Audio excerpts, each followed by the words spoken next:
د څلورو اهمو معلوماتو سره یو ځل بیا ستاسو په خدمت کې حاضر یو. کوشش کوو چې هغه اهمې خبرې ستاسو سره شیر کړو کومې چې اوس په دې مرحله کې شروع کیدونکي دي. قدرمنو کتونکو السلام علیکم. په محکمه تعلیم کې د اساتذه کرامو د برتۍ دپاره جاري شوي اشتهار سلسله کې د څلورو اهمو معلوماتو سره یو ځل بیا ستاسو په خدمت کې حاضر یو.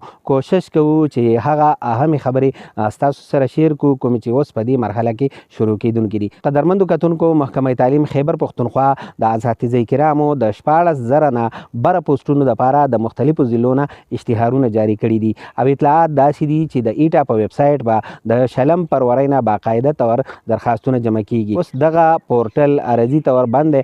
څنګه چې هم کار شروع کړي نو فوري طور تاسو دا وکړئ چې خپل اکاونټ جوړ کړئ او که د چا د مخکې نه اکاونټ موجود وي نو هغه خپل اکاونټ اپډیټ کړئ.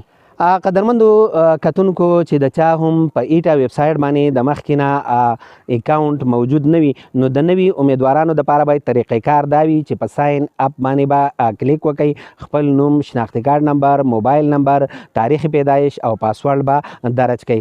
د هغې نه وروستو به په ساین ان باندې کلیک وکړئ او خپل شناختي کارت او پاسورډ به درج کړئ. چې کله هم ساین ان وشي نو خپل ټوله ډیټا، تعلیم، تجربه او چې څه هم په دغه فارم کې غواړي سټیپ بای سټیپ به تاسو له هغه راځي دغه معلومات به تاسو په هغې کې درج کوئ او چې کله هم دغه معلومات ټول درج شي نو بیا به په ای سهولت ټوکن باندې کلیک وکئ او چې کله په دغه ټوکن باندې تاسو کلیک وکئ نو ټوکن به ډاونلوډ شي. بیا به ای سهولت سنټر ته لاړ شئ، هلته به بایومیټریک وکئ، هغوی به تاسو له یو ویریفاید سلیپ درکړي چې بیا به وروستو په دغه پورټل باندې به دوباره تاسو لاګین شئ او اپلای به وکئ.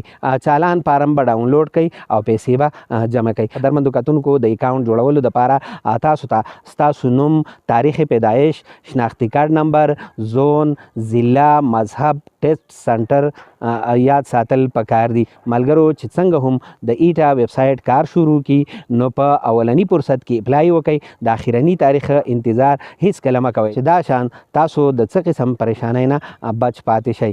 په لوی الله مسپارم. د خدای پامان.